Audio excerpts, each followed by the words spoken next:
Hey guys, welcome to the Daily Word Bible Study, a plain and simple book by book, chapter by chapter, and verse by verse study through the entire Bible. Currently, we are in the Gospel of John, chapter 3, and the discourse between Nicodemus and Jesus is a foundational teaching on what salvation is.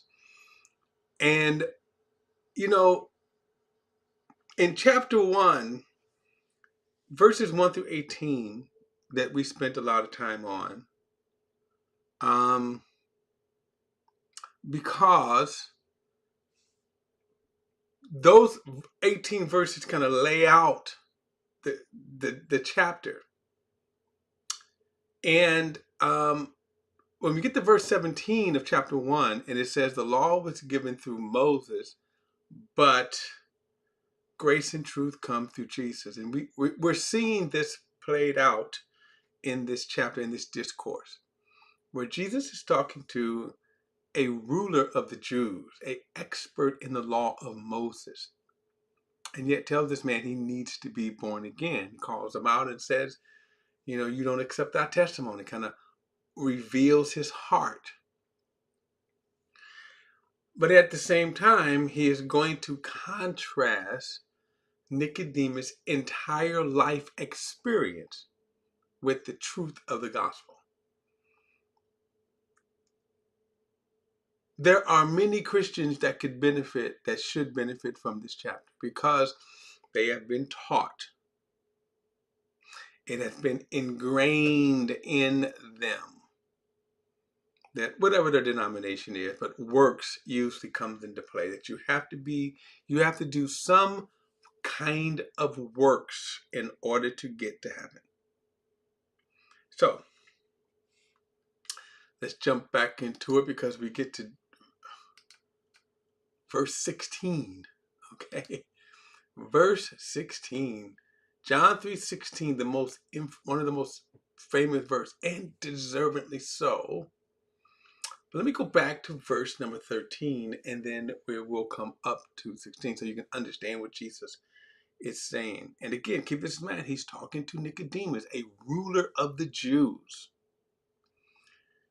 Verse 13, again, no one has ascended into heaven except the one who is descended from heaven, the Son of Man. By the way, this term Son of Man that Jesus referred to himself here is a very interesting phrase. Let's see if this kind of comes up here. The term Son of Man, you see this throughout the Old Testament. God refers to Ezekiel, the Son of Man. So it's kind of interesting how Jesus uses this term here. And you have to remember that when he says Son of Man, no one has ascended into heaven except the one who has descended from heaven. And then he says the Son of Man. Now, who is the Son of Man that Jesus is referring to here? Himself, meaning the Word that took upon flesh.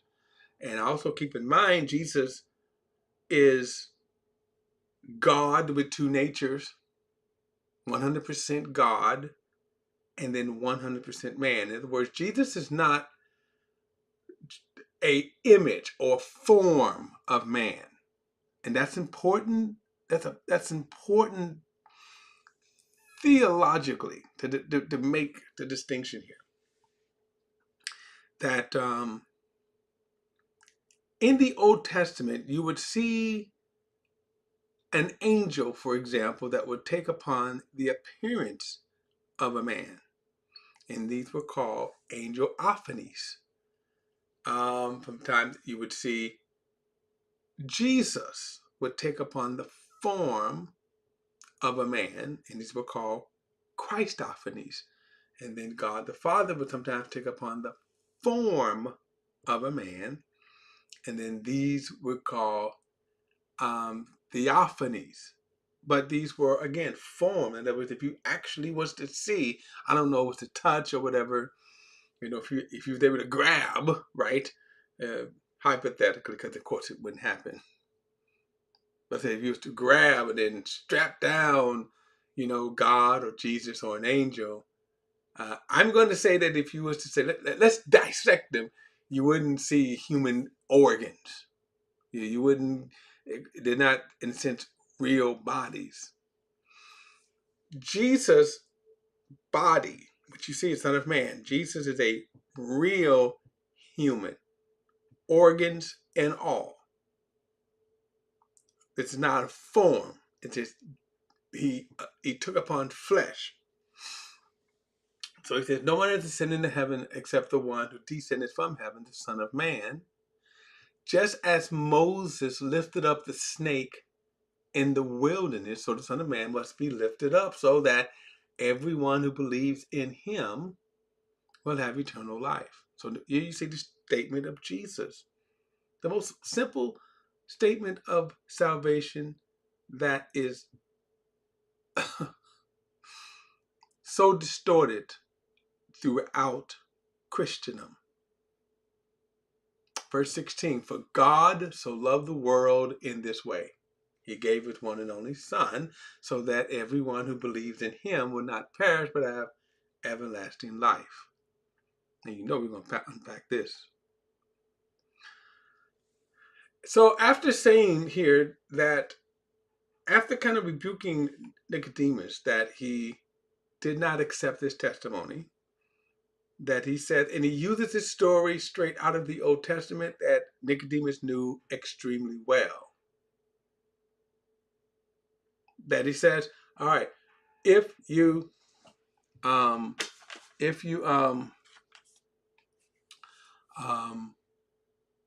just as Moses lifted up the snake, the symbol of Jesus on the cross for salvation, providing salvation. And now he's going to say now why, because he gets into this, he's going to reveal something, as of course Jesus was sent here to reveal the Father, to reveal the will of the Father, right? So let me go back because I want to highlight something here. John chapter 1. So we studied this in detail, but I want to contrast the two. So watch this. Verse 1 says, in the beginning was the Word, and the Word was with God, and the Word was God. Now remember we said this, that if God was to grant, make it possible that you can travel back through time in eternity past, you would travel past your birth, you would travel past the creation of the earth, you would travel past the formation of the universe, and then you would travel back as far as it is possible to travel back.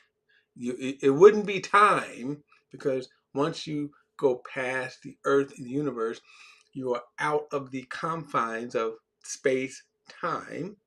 So if you travel back, you would run into God. This is what John is revealing. In the beginning was the Word. But then he also goes on and says that not only would you see God, in other words, you would run into God. You would run into God because that's as far back you could travel. But you would run into God. But not only that, but what you would see is the Word. And remember this term Word here is the term logos. It is the image of the invisible God. So you wouldn't see the invisible God, but you would see the manifestation, the image that is the Word. And watch this. So the Word is with God and the Word is God. Okay? The Word is with God and the Word is God. He goes on to further reveal some of the nature of the Word. He was with God in the beginning. All things were created through him. And apart from him, not one thing that was created that has been created. Life was in him. So keep this in mind. Life was in him. In this life, that life was the light of man. And that light shined in the darkness, and yet the darkness did not overcome it. And in verse 14, and the Word became flesh and took up residency among us, and we observed his glory. The glory is of the one and only Son from the Father, full of grace and truth. In verse 16, we have all received grace after grace from his fullness. Verse 17, for the law was given through Moses. I wanted to throw this in here since we're back here. This whole discourse in John chapter 3, for the law was given through Moses, and this represented by Nicodemus. Grace and truth comes through Jesus Christ. And then he says, no one has seen God, the one and only Son, the one who is at the Father's side. He has revealed him. Now, the reason why I wanted to show you this, he has revealed him. The one and only Son came to reveal the Father. So now that we see the Word that has taken on flesh, we are looking at a manifestation, a revelation of God, and as it was determined within the Godhead that Jesus would reveal the Father. Jesus would reveal the will of the Father, the nature of the Father, the purpose of the Father is in Jesus. So you don't have Jesus over here and God over there. You have in complete unity. Okay? So when Jesus says here, for God loved the world, he's revealing it. He's the manifestation. He is what we see in the nature of God, the love of God. Okay. So he says, so for God loved the world in this way. God loved the world in this way. Now watch this. So God loved the world in this way. So Jesus proclaims this. It is Jesus proclaiming it. The one who was at the Father's side. The one who came and took upon flesh, who came into the world. He is revealing God. So God loved the world in this way. Now he's talking to Nicodemus, remember. So now he tells us that he's not only going to tell us the salvation, but he's also now going to tell us, he's going to reveal to us why God saved. What was his motive? Why did he do it? And by the way, this revelation is so totally different than what Nicodemus had learned from the law of Moses. Even if you read through Deuteronomy, how God says, he tells the Israelites that I've chosen you as a special people. But you don't see this revelation here in terms of the salvation for the world, because he also tells them, but if you don't act right, I'm going to cut you off. And you see this in the writing of the prophet. But now he says here, for God loved the world. So now let's define the term world. Because this is the object. God says, God loved the world. Well, it's I'll come back to love. Well, I'll do a little here. So the word love, God loved the world, right? So God loved the world. There are, the Greek words, and I rarely don't go through talking about the Greek, but I think it's important here because the English translation of the word loved, it's really only one word, but yet in the Greek language there are, I think, if memory serves me, up to 17 different Greek words that could be translated into an English word as love, right? Different groups. And then out of that four, you can say the four that kind of sums it up, compasses, like you have, excuse me,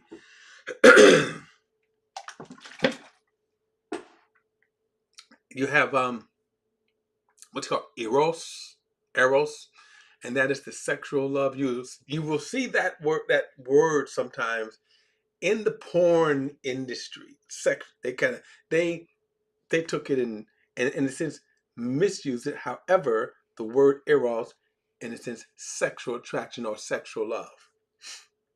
Okay, and then there is storage. Storage, if I'm pronouncing that correctly, I'm not a Greek scholar, but that's affection, emotions, affections. Okay, and then there's phileo, and that is, you could say, relationships, friendships. Now, all those different kinds of love, all of those different kinds of love, those three, I haven't gotten to agape yet, but those three loves, we could say, kind of form our human relationships and are necessary for our human relationship. But the problem with those three loves, eros, storge, phileo, is that they're all from a human perspective. So if I say eros, it's sexual attraction, but it's what I'm attracted to. If I say emotions, it's the kind of emotions that I'm, feeling for you. And if I say phileo, which could be a friendship or a relationship love, but it is kind of those qualities that I'm looking for in you, right? You see these goofy dating apps, and what do they ask you? What do you want in a relationship? And you list down all of the kind of qualities that you want in a relationship. That's phileo. Actually, it's kind of all three of those.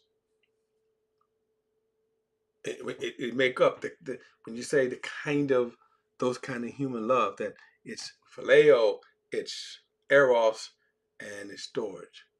And if you're on those, and that's what you kind of look and you say you hope to get that. The problem, of course, with those three loves is that, what about if things change? What about your sinful, selfish nature that comes in? And things do change. If sexual attraction, if you say I have to have a certain type, I have to have a certain body build, a certain look, that's one of the weakest of all. Just so you know, if you stop and think about it, all of the adult films and magazines, I don't know if they still even have magazines, but think about this, you have to have a different one every month, right? Because people get tired of that nature.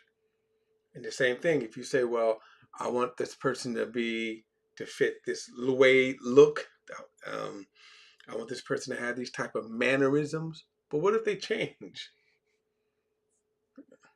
right? Especially, I'm of the age, a lot has changed. A lot has changed since I was a young man. And then, it's kind of interesting because sometimes if I think about relationships that I had, not just, just friendships or whatever, I'm thinking about like when I grew up in St. Louis, and I left St. Louis when I was a teenager. My mind is still stuck there in St. Louis that at that time. And if I was to see someone, they've changed a lot, just like I've changed a lot. Like nothing like that. Nothing like that. So So what, how does, if those are the foundation of your love, they fail all the time. But they are love. Those are the different kinds of love, right? So when we get into the next study, we're going to talk about then God's love and why it is different, why it stands out. Okay, why we cannot compare ourselves, or we cannot compare God, because our experience in love can be totally different. And then too, when people say I love you, think about this. When people say I love you, think about that experience. How many times have we, you see a guy that knock his wife or his girlfriend upside the head and they go, but I love you, baby. Okay. All right. We'll get into this in the next study. Don't forget to like and share this video and subscribe to VP, the Bible Perspective. And as always, if you have a thought, a comment, add it to the comment section below. Our comments are welcome, and I will see you in the next video.